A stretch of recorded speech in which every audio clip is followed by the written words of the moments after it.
중보자 예수 그리스도 네 번째 시간인데요. 마지막입니다. 중보자 예수 그리스도 다 마지막이고 2주 정도 더 할까 생각하고 있어요. 그래서 아마 이 다음 것까지 딱 하면 괜찮지 않을까 싶어서 2주 정도 할까 생각하고 있습니다. 제 7항입니다. 7항 8항이 문장이 이상해요.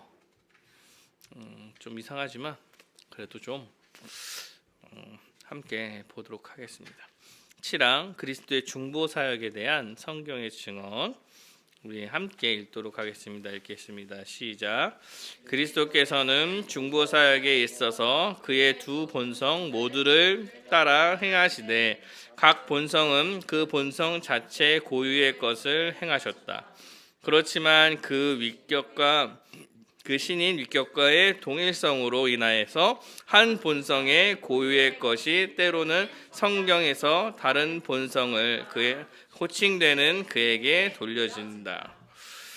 말이 어렵죠? 그리스도의 이제 사실은 신성과 인성이 두 본성이 예수님한테 있으며 사실은 그 두 가지 본성은 항상 함께 한다고 이야기하는 거예요.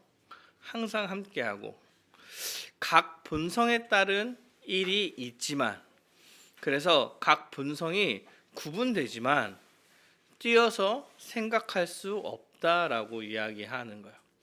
하나이지만 두 본성을 가지고 있다. 이 얘기를 사실은 하고 있는 건데요. 하나씩 살펴보도록 하겠습니다. 그리스도의 신성과 인성의 두 본성 모두를 따라 중보 사역을 행하셨는데 각 본성의 고유한 것을 바로 그 본성에 따라 행하셨다. 그러니까 인성과 신성 두 본성 인성에 따른 이제 일을 행하시고 고유한 일을 행하시고 신성에 따른 일을 고유하게 행하셨는데 이제 그 두 본성이 중보 사역을 합니다. 그러나 하나다. 약간 이런 얘기를 하고 있는 거예요. 예수 그리스도는 한 인격의 신성과 인성의 두 본성을 갖고 계십니다. 예수 그리스도라는 한 인격의 인성과 신성이 동시에 있다라고 이야기하는 거죠. 두 본성을 갖고 계신 신인으로서 하나님과 사람 사이의 유일한 중보자이다. 신이시자 인간으로 하나님과 우리 사이를 잇는 유일한 중보자가 되신다.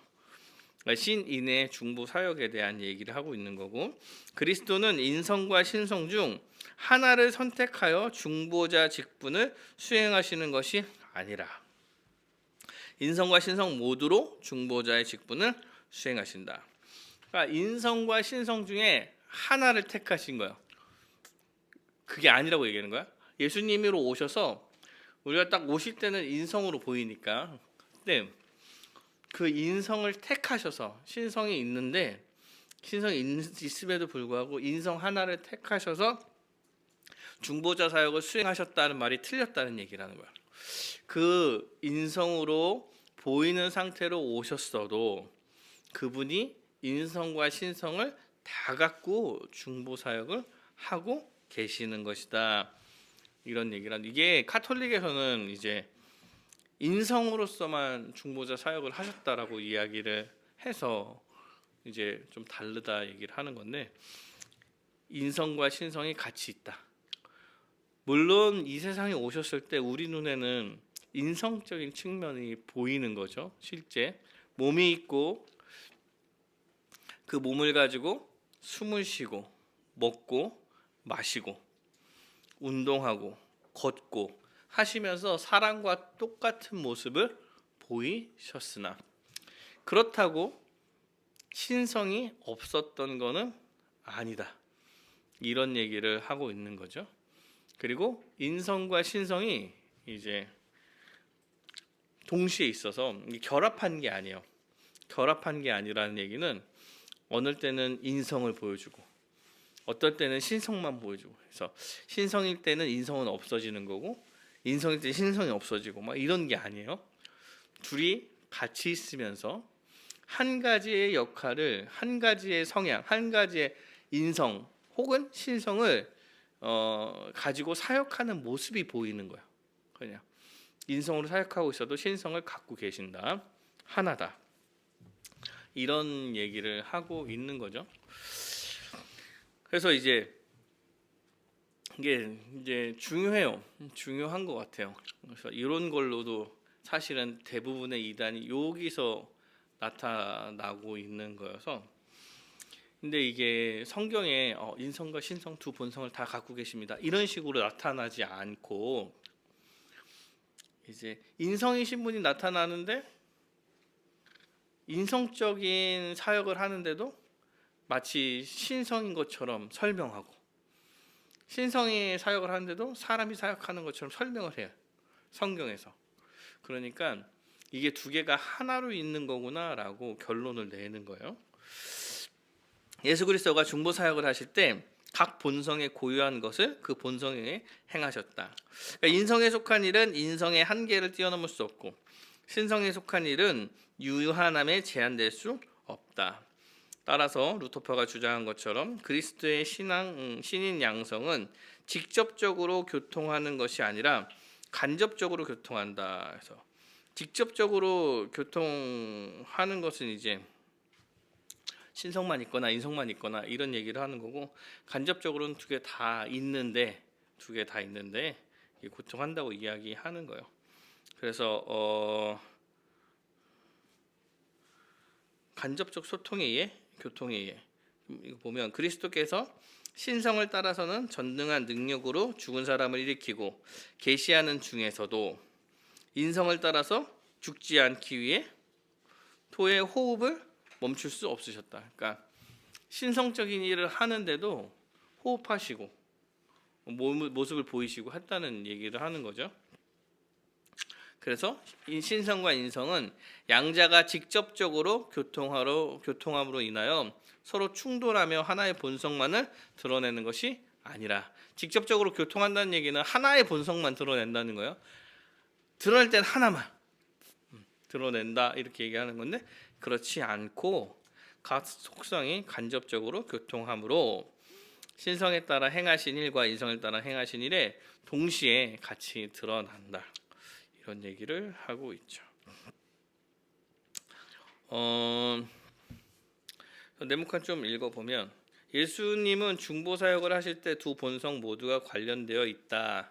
신성에 따라서는 전지하신 분이 인성에 따라서는 무지하셨으며, 신성에 따라서 부유하신 분이 인성에 따라서는 굶주리셨고, 신성에 따라서 죽임을 당하실 수 없는 분이 인성에 따라서는 죽임을 당하셨다.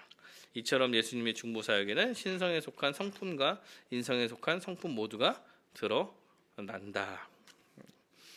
예수 그리스도의 두 본성은 구별해서 이해할 필요가 있다. 두 본성을 구별해서 이해할 필요가 있다, 이렇게 얘기하는 거. 구별은 분리나 분할과는 다르다. 예수님은 승천하시기 전 더 이상 그들과 함께 하지 않을 것이라고 하셨지만, 동시에 내가 세상 끝날까지 너희와 항상 함께 있으리라고 말씀하셨다. 예수님은 신성에 따라서는 그 본성이 갖는 편재성으로 우리와 함께 하시지만, 인성에 따라서는 떠나셔서 하늘에 계신다. 그럼에도 두 본성은 분리되어 있지 않다. 예수님은 공간의 제한을 받지 않는 신성과 계속해서 완전히 결합되어 있다. 예수님은 신성에 의해서만이 아니라 그의 충만한 가운데서 우리와 함께 하신다. 위치적으로 몸은 우리와 동떨어져 있을지라도 완전한 그리스도가 지금까지도 우리와 함께 하신다. 그러니까 삼위일체나 여러분, 인성과 신성이 동시에 본질적으로 한 몸에 하나로 계신다, 이러한 얘기들이요, 사실은 시공간을 초월한 얘기이죠. 그래서 현상적이나 물질적인 걸로 비교해서 설명할 수 있는 게 없어요, 실제로. 그러니까 이제 생각만 할 수 있는 건데, 사실은 생각도 우리는 3차원적인 공간 안에서 살아가고 있는 사람들이라서 그거를 벗어난 생각을 하기가 어려워 실제로. 그래서 왜 이렇게 말이 복잡하지, 이해하기 어렵지? 그러면 이게 정상. 왜? 시공간을 초월하는 삶을 우리는 살지를 못해서 그거를 사실 이해하기는 어렵습니다. 어려워요. 그래서 받아들이는 문제인 것 같아. 받아들이는 문제. 실제로 그래. 어떻게 그래? 사람만 보이는데. 아니 실제로 그렇다니까 이렇게 얘기를 해야 돼. 우리가 설명하고 우리가 경험한 게 아니라서 그래요. 그러나 인격의 단일성으로 이번 성경은 때때로 한 본성에 고유한 것이 다른 본성에 의해 일컬어지는 인격에게 있는 것으로 돌린다. 서로에게 돌려질 때도 있다고 얘기를 하는 거예요. 인성으로 한 일이 신성에 따라 불리는 인격에게 돌려질 때도 있고, 신성으로 한 일이 인성에 따라서 불리는 인격에게 돌려질 때도 있다. 그래서 사도행전 20장 28절에 보면 여러분은 자기를 위하여 또는 온 양떼를 위하여 삼가라. 성령이 그들 가운데 여러분을 감독자로 삼고 하나님이 자기 피로 사신 교회를 보살피게 하셨느니라. 이제 자기 피로는 예수님이 사셨죠. 예수님이 십자가에 달려 돌아가신 거니까. 교회의 주인도 예수님이고, 근데 이제 하나님이 사셨다 이렇게 얘기하는 것은 예수님이 하신 일을 하나님이 하신 것처럼, 예수님이 하신 일을 인격이 인성을 가지고 하신 일이 마치 신성이 하신 것처럼 이렇게 성경에서 서로 설명한다는 거야. 이거를 왔다 갔다 하면서 설명을 한다는 거야. 이렇게 설명하는 것을 통해서 우리가 신성과 인성이 하나로 있구나라고 설명할 수밖에 없겠다. 이렇게 얘기를 하는 거예요. 그 뒤에 얘도 똑같습니다. 그리스도께서 신성을 따라 하루부터 내려오신 분이나 인성에 따라서는 아들로 돌려줬다. 이런 얘기를 하는 거죠.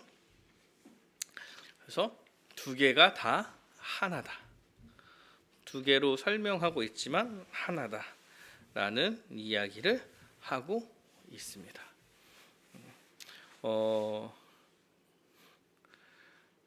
예수님께서 그래서 중보자적으로 인간인 우리 편에 서서 하나님께 중보하고 계시기도 하고, 하나님 편에 서서 하나님의 입장을 우리에게 중보하기도 하는 거예요. 예수님께서 중보자로 인성과 신성을 가지고 중보자로 서 계시기에 우리가 하나님 앞에 서서 이야기하고 하나님과 맞대고 이런 모든 것들을 해 나갈 수 있는 거예요. 그래서 신성과 인성으로 계신다는 거 사실은 우리한테는 하나님을 아버지라 부르고 하나님을 높이고 하나님 앞에 서고 하나님과 교제하고 이 모든 것들이 이런 것 때문에 이루어지고 있는 거죠. 파랑 제8항 빨리 끝나겠네. 중보 사역의 적용 읽어보겠습니다. 여기도 이상해요. 잘 읽어야 돼. 읽겠습니다. 시작. 그리스도께서 위하여 구속을 얻어 놓으신 모든 사람에게 그는 확실하고 유효하게 바로 동일한 구속을 적용하시고 전달해 주시며 그들을 위하여 중보하신다. 그리고 말씀으로 그리고 말씀에 의하여 그들에게 구원의 비밀을 계시하시고 그의 성령에 의하여 그들을 유효하게 설득하고 믿고 순종케 하시며 그들의 마음을 말씀과 성령으로 다스리시고 그들의 모든 원수들을 그의 전능하신 능력과 지혜로 정복하시되 그의 기이하고 측량할 수 없는 섭리에 가장 부합하는 방법과 수단으로 하신다. 중보 사역의 적용, 근데 분보 사역이 우리한테 어떻게 적용되느냐 이런 얘기를 할 때 중보 사역으로 실제로 무엇을 하고 계시냐? 네? 그리스도는 얻어놓으신 모든 사람들에게 그 구속을 확실하고 유효하게 적용하고 전달해 주시며 그들을 위하여 중보하신다. 이 말은 사실 그리스도는 얻어놓으신 모든 사람, 그러니까 위하여 구속을 얻어놓으신 모든 사람, 그러니까 하나님께서 구속하시기로 결정한 사람들, 이겠죠? 확실하고 유효하게 적용하시는 거야. 하나님께서 구원하시기로 결정한 사람을 예수님께서 중보하심으로 그들에게 구원을 적용할 수 있다는 거야. 그래서 유효하게 적용하시며 전달해 주시고 그들을 위하여 지금도 중보하고 계신다. 그리스도의 중보 사역은 모든 사람에게 적용되는 것이 아니라 영원 전부터 그리스도 안에서 택함 받은 이들에게 적용된다. 하나님께서 택함을 하신 자들을 실제로 예수님께서 십자가에 달려 돌아가시고 그의 중보 사역을 통하여서 그들이 이제 그 효과 혹은 그의 사역의 결과를 얻게 되는 거죠. 얻게 되는 거야. 유효하게 되는 거지. 그래서 이제 이는 그리스도께서 모든 사람을 위해 죽으셨다는 아리우스주의에 논박한다. 모든 사람을 위해서 죽은 건 아니다. 이게 조금 최근에 메로운 hun쟁에 대해서 시험을 봐가지고 머릿속에 좀 남아 있는. 근데 예수님께서 모든 사람을 위해서 죽으신 건 아니에요. 예수 그리스도의 죽음은 모든 사람한테 효력은 있어요. 이게 같은 말이 아니에요. 예수 그리스도의 죽음은 모든 사람에게 효력이 있지만 모든 사람을 위하여서 죽은 거는 아니에요. 선택받은 자들을 위하여서 십자가에 달려 죽으신 거고, 다만 그 죽음의 위대함은 모든 사람에게 유효할 만큼 위대하다. 이렇게 설명할 수 있는 거죠. 그러니까 유효한 것과 실제로 구원받은 사람은 다르다는 얘기를 하는 거예요. 이것 때문에 논쟁을 많이 했대요. 그래서 아리우스주의자들은 그 보편구원을 얘기하는 거야. 모두가 다, 그러니까 예수님께서 모든 사람을 위해서 십자가에 달려 죽으셨다. 이러면 어떻게 될까요? 모든 사람이 그냥 구원을 받는 거예요. 뭘? 안 해도. 밖에 그냥 지나다니는 모든 사람이 그냥 구원받았다 이렇게 얘기를 하는 거예요. 왜냐하면 예수님께서 그 모든 사람을 대신해서 그 죄를 십자가에 달려 죽으셨기 때문에. 근데 모든 사람을 위해서 십자가에 달려 죽으셨다는 말 자체가 어떤 측면에서는 맞는 얘기긴 해요. 그러나 틀린 얘기이기도 하고. 그러니까 이거를 좀 잘 이해하고 계셔야 되는 거예요. 성부 하나님은 영원 전부터 그리스도 안에서 구속을 얻기로 택함 받은 자들을 위하여 성자를 중보자로 택하셔서 보내신 거고, 그들에게 성령을 부어서 중보 사역을 적용시켜 주기로 작정했다. 2번, 방가로 2번. 그리스도는 다음과 같이 어느 시대에나 중보 사역을 감당하셨다. 그래서 성육신 전에는 신성으로만 계셨고 편지하심으로 어디서나 약속과 예언과 모형과 규례들을 통해 그리스도를 믿는 자들을 구속하셨다. 성육신 후에는 승천 전까지 신성과 인성이 연합된 한 인격으로 존재하시고 신성으로서는 편지하셨으나 인성으로서는 땅에 계시며 율법 준수와 십자가 죽음을 통해 중보자의 역할을 수행하셨다. 승천 후에는 신성 측면에서 편지하시고 인성 측면에서 하늘에 계셔서 성도들을 위하여 중보기도 하신다. 이후 재림하심으로 중보 사역을 완성하신다. 그러니까 예수님이 성육신 하신 전이나 성육신하고 승천하시기 전에 눈앞에 보일 때 살아 계실 때나 승천하신 이후나 예수님의 중보 사역은 계속된다. 그리고 그거는 처음부터 있었다. 처음부터 있었다보다 영원 전부터 있었다. 처음부터 있었다 그러면 또 싸움 날 수도 있더라고. 처음부터 있었다는 얘기와 영원히 있었다는 얘기가 차이가 나요. 처음부터 있었으면 하나님께서 세상을 처음 만들었고 하나님께서 예수님을 만드신 거야. 이런 형식으로 간다고 하더라고. 영원 전부터 계셨다는 얘기는 처음부터 함께 하셨다는 얘기가 되고. 자, 그래요. 그래서 그러나 중보 사역은 언제나 있었다. 얘기를 하죠. 예수 그리스도 큰 2번. 예수 그리스도는 여러 방식으로 중보 사역을 적용하신다. 그러니까 예수 그리스도의 중보 사역이 여러 개가 있다. 예수 그리스도는 중보 기도를 통해 적용하신다. 예수 그리스도는 제사장으로 십자가에서 죽으셨을 뿐만 아니라 하늘에서도 계속 선택된 자들을 위하여 늘 간구하신다. 그러니까 예수님께서 지금도 우리를 위해서 간구하고 계신다 이렇게 얘기하고 있는 거야. 지금도 여러분을 위해서 간구하고 계신다. 얼마나 은혜입니까? 지랄을 떨어도 여러분을 위해서 중보하고 계신다니까. 이 얘기를 하는 거야.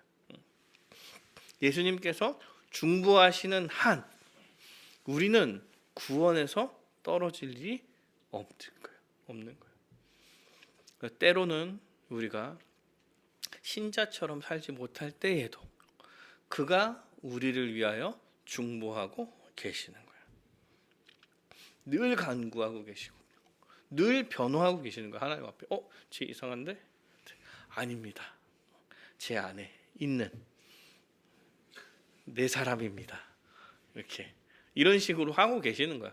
기도하시며 저를 잘 돌보고 제가 하겠다. 뭐 이런 식으로 가는 거죠. 이거는 편하게 설명하려고 하는 거예요. 예수 그리스도는 말씀을 통해 구원의 비밀들을 계시하심으로 적용하신다. 그러니까 예수님께서는요 말씀을 통해서도 하나님을 계시하시고 하나님을 알게 하시는 거예요. 예수님이 공생애 동안 무리에게 말씀을 전하셨고 12제자를 택하셔서 자신의 행동과 말씀을 보고 듣게 하시고, 그러니까 예수님께서 말씀을 통해서 하나님을 알게 하시는 거죠. 중보자적으로 하나님에 대해서 우리에게 알게 하시는 거예요. 그래서 하나님께 순종하며 살아가게 하는 거죠. 그게 3번에 나오는 거죠. 예수 그리스도는 성령으로 설득하여 믿고 순종케 하심으로 적용하신다. 그러니까 이게 근데 믿는 사람들한테 사실은 적용되는 거예요. 사랑하는 여러분, 믿지 않은 사람들한테 성경을 들이민다 하더라도 그것을 읽고 그렇구나 그렇게 살아야지 하는 사람이 없다. 맞죠? 예수님이 죽었다 살아나셨대. 미친놈 너 그거 믿냐? 이렇게 나오는 거다. 이게 이제 말씀을 모르고 선택받지 못하고 하나님을 알지 못하는 믿지 않는 자들은 아무리 갖다 대도 여호와 하나님께서 예수님께서 중보자적으로 알게 하시지 않으면 그것을 알 수도 없고 그 말씀에 순종할 수도 없다는 거예요. 제가 되게 그 생각을 좀 해봤었어. 언제 어떤 생각을 해보냐면 내가 불신자라면 내가 진짜 교회를 한 번도 안 다닌 사람이라면 교회 와서 무서울 것 같다는 생각을 좀 해봤어. 교회 처음 왔는데 사람들이 막 다 같이 막 찬양을 해. 같이 찬양을 막 해. 그리고 막 통성으로 막 기도해. 무섭지 않을까? 이런 생각을 해본 거예요. 어느 날. 그리고 목사라는 사람이 나와서 성경을 읽고 막 얘기를 해. 그걸 막 설명을 해. 근데 막 지금 자기가 살아가고 자기가 원하는 거랑 되게 다른 얘기지. 저걸 믿나? 복음에 대한 예수 십자가에 달려서 우리를 위해서 죽으셨고 그가 우리의 모든 죄를 대신해서 형벌을 받으셨고 우리는 믿음으로 구원을 받았고 성령이 임하여서 성령님께서 살아가게 해주신다. 우리 가운데 성령이 계십니다. 보이지도 않는데 막 이런 얘기해. 믿고 막 있어. 그러니까 사실은 이런 얘기들은 믿지 않는 사람들한테는 하나도 동의가 되지 않는 얘기들인 거야. 그리스도께서 말씀을 통해 구원의 비밀들을 계시하시고 알게 하시고 성령님을 보내셔서 그것에 순종하면서 살게 해 주시기 때문에 우리가 말씀을 읽어도 말씀을 들어도 배워도 그렇구나. 이제 그에게 순종하면서 그 말씀에 순종하면서 살아야지 라는 반응 자체를 믿는 사람만 할 수 있는 거야. 왜? 예수님께서 중보자로서 그 중보 사역으로 우리에게 적용해 주시기 때문에 그래요. 그래서 예수 그리스도는 성령으로 설득해서 믿고 순종케 하심으로 적용하게 한다. 중생하지 않는 이성은 계시의 말씀을 들어도 받아들일 수 없기에 계시의 말씀과 함께하는 성령의 사역을 절대적으로 성령의 사역이 절대적으로 필요한 거예요.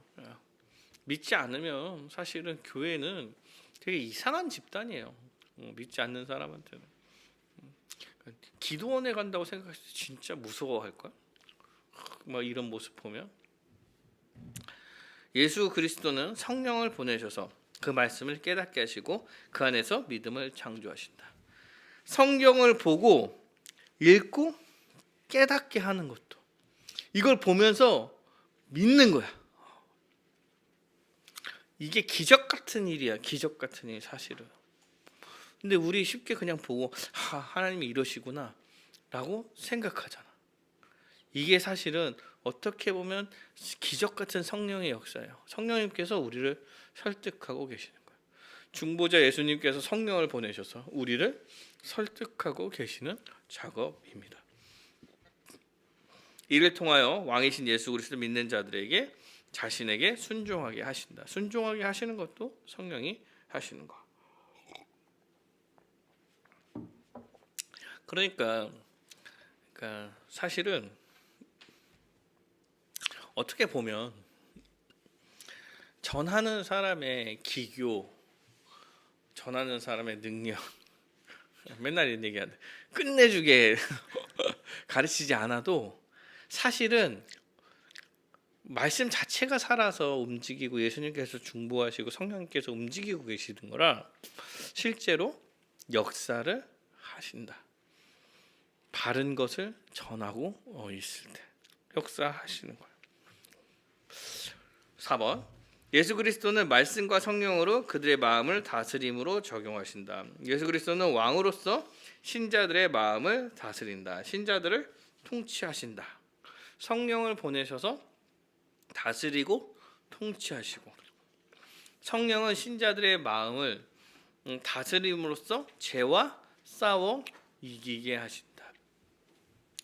사랑하는 여러분, 그것도 성령님이 하시는 일인 거예요. 예수님께서 보내셔서 죄와 힘써 싸워서 승리하게 하시는 것도 성령님께서 하시는 것입니다.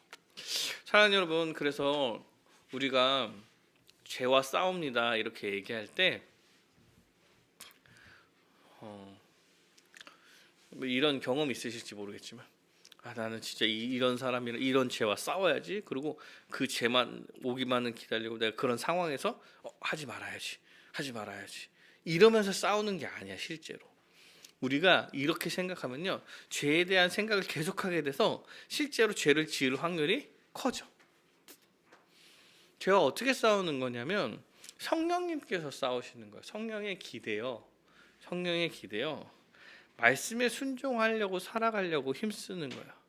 그래서 말씀에 살아감으로 힘쓰는 게 그 죄를 기억하지 않게 하고 죄와 싸워내는 힘을 기르는 경우가 훨씬 더 많아요. 말씀 가운데 내가 변화돼서 툭툭 내 안에서 나오던 어떠한 뭐 습관적 죄든가 이런 것들이 어느 순간 안 나오고 조금씩 변화되어 간다는 거예요. 그래서 실제로 우리가 죄와 힘써 싸웁니다. 우리 죄를 짓지 말아야지 할 때 이 죄를 막 내가 잘 짓는 죄 1번, 2번, 3번, 4번, 5번, 6번 막 외우면서 내가 이럴 때 하지 말아야지. 이렇게 죄와 싸우는 경우는 거의 다 실패다. 주님께 기대어 성령의 일하심을 기대하는 것. 그래서 주를 더욱더 알아가는 데 힘쓸 때 성령님께서 죄와 싸워 주실 거다. 그리고 그 앞에 엎드리고 약함을 고백하고 싸워 나가달라고 기도하고. 그래서 주기도문에 죄와 싸우는 기도가 있는 것이요. 주기도문이 매일매일 기도하는 거고. 그래서 제가 뭐 기도 훈련할 때 아침 저녁으로 기도해라 이럴 때 아침에 죄와 싸우기를 기도하는 거예요. 주님께 오늘 하루를 맡기는 거지. 죄와 싸울 수 있도록. 그리고 뭐 하루를 돌아보며 제가 이럴 때 이런데 주님 도와주시옵소서. 죄와 힘써 싸우게 하여 주시옵소서. 아침마다 그 저녁에 돌아와서 회개하고 돌이키고 다시 그 싸움에서 승리하게 해달라고 기도하고 승리하면 감사하고. 사실은 성령님께서 싸우는 거다. 성령님께서 역사하신다. 5번입니다. 마지막에는 예수 그리스도는 그들의 모든 적을 정복하심으로 적용하신다. 예수 그리스도는 왕으로서 그의 모든 대적을 그 전능하신 능력과 지혜로 정복하시되 그의 놀랍고 측량할 수 없는 섭리에 가장 부합하는 방법과 수단으로 하신다. 이 말은 참, 예수 그리스도는 왕으로서 그의 모든 대적을 그 전능하신 능력과 지혜로 정복하시는 거예요. 그는 놀랍고 측량할 수 없는 섭리에 가장 부합한 방법으로 수단으로 하신다. 사실 이 얘기는 우리는 잘 모른다는 얘기와 같죠. 놀랍고 측량할 수 없는 섭리. 하나님께서 하시는 일을 우리가 알 수 없어. 놀랍고 측량할 수 없는 지혜라서 가장 부합한 방법으로 하실 것이라는 걸 믿는 거야. 하나님은 왜? 전능하신 하나님이고 우리를 위하여 중보하고 우리와 함께 하시고 우리와 함께 싸우시고 이런 분이라는 사실을 믿는 거죠. 그런데 그가 전능하신 하나님이야. 전능하신 주님이시야. 그렇다면 가장 부합한 방법으로 가장 부합한 수단으로 우리를 지켜 가실 거라고 얘기하는 거죠. 모든 대적들로 악한 사람들과 마귀와 악한 영들이 있다. 신자들은 자신만의 힘으로 이 적들에게 승리할 수 없다. 우리의 힘으로 승리할 수 없죠. 여호와 하나님께서 하시는 거예요. 내부에서도 신자들 내부에서도 그의 마음을 통치하시고 외부에서 모든 적을 정복하신다. 내부에서 통치하시고 외부에서도 정복하신다. 그럴 때 여러분 우리가 그러면 예수 그리스도를 믿음으로 하나님 안에서 살아가고 있다는 거, 하나님 나라에서 살아가고 있다는 거, 교회로 살아가고 있다는 거, 예수와 함께 산다는 거, 성령님께서 임하셔서 성령님께서 우리 안에 살아계시고 우리와 역사하시고 우리를 이끌어 가신다고 이야기할 때, 그렇게 말할 때 우리가 겪는 모든 상황은 어떻게 보면 여호와 하나님께서 가장 부합한 방법으로 섭리하고 계신다라고 생각할 수 있는 거예요. 그래서 여러분 신앙에 오늘 그 요나서 저희가 요새 요나서를 GBS 하고 있는데 요나서 재밌더라고요. 하면 할수록 좀 재밌고 누구한테 초점을 맞추냐 좀 재밌는데 어떤 생각을 했냐면 요나서를 보면서 우리가 신앙의 고점을 찍는다 뭐 이런 말도 좀 이상하지만 그래도 아주 신앙의 고점을 찍는 사람의 태도가 어떠냐 이럴 때 어떠한 어려운 환경이 왔을 때 어떤 생각을 하냐면 주께서 이 상황을 통해서 나에게 하고 싶은 얘기가 무엇이며 나에게 원하고 바라시는 게 무엇일까? 나에게 가장 좋은 어떠한 것을 허락하시기 위하여서 이런 일을 벌이실까? 라고 생각하는 거야. 제일 고점에 있는 사람들이 보통은 이제 원망하고 왜 이런 시련과 고난을 저에게 주십니까? 저는 이것을 이겨낼 힘이 없는데 이런 생각을 하지 않는다는 거야. 여러 가지가 왔을 때도 뭘 믿는 거냐면 가장 부합한 방식으로 우리에게 섭리하실 것이라는 것을 믿음으로 살아간다고 얘기를 하는 거죠. 그래서 우리가 이걸 믿는 거죠. 중보하신다. 지금도 살아계신다. 지금도 역사하신다. 이렇게 할 때 성령을 보내서 일하신다. 이런 얘기를 할 때 우리는 전능하신 하나님을 믿고 의지하며 살아가는 것입니다. 그래서 오늘로 인해서 이제 중보자 예수 그리스도에 대해서 좀 마치게 되는데요. 중보자 예수님께서 우리를 위해서 중보하고 계신다. 그래서 그가 사실은 하나님과 우리 사이를 화목하게 하는 모든 일들을 예수님께서 이미 해내셨고 지금도 하고 계신다. 그래서 예수 안에 있을 때 우리는 정말 예수 안에 있을 때, 예수를 믿을 때 그 모든 중보 사역을 통하여서 우리가 하나님의 복된 모든 것을 누리며 살 수 있는 거예요. 예수님이 없으면 사실은 말짱 도루묵이죠. 제가 기독교를 설명할 때 항상 그렇게 설명하는 것 같아요. 기독교는 어떻게 보면 무너뜨리기 되게 쉬운 종교예요. 왜냐하면 모든 교리를 예수 그리스도 위에 기독교는 모든 교리를 다 세우고 있어요. 예수님을 통해서 다 이루어지는 거거든. 기독교를 무너뜨리는 건 아주 쉬워요. 예수님을 부정할 수 있습니다. 예수님이 역사로 없는 사람이라던가 뭐 이런 것을 증명해 낸다면 기독교의 모든 건 다 무너져요. 다 무너져요. 그런데 무너지지 않고 있다는 거. 누구도 그 예수에 대해서 부정할 수 없다는 거. 그래서 그 우리의 모든 신앙이 사실은 예수 그리스도로 서 있는 거야. 그래서 예수님의 중보사역, 그가 무슨 일을 하시는지 우리가 믿고 살아가는 게 우리한테 가장 좋은 일임을 기억하면서 살면 좋을 것 같습니다.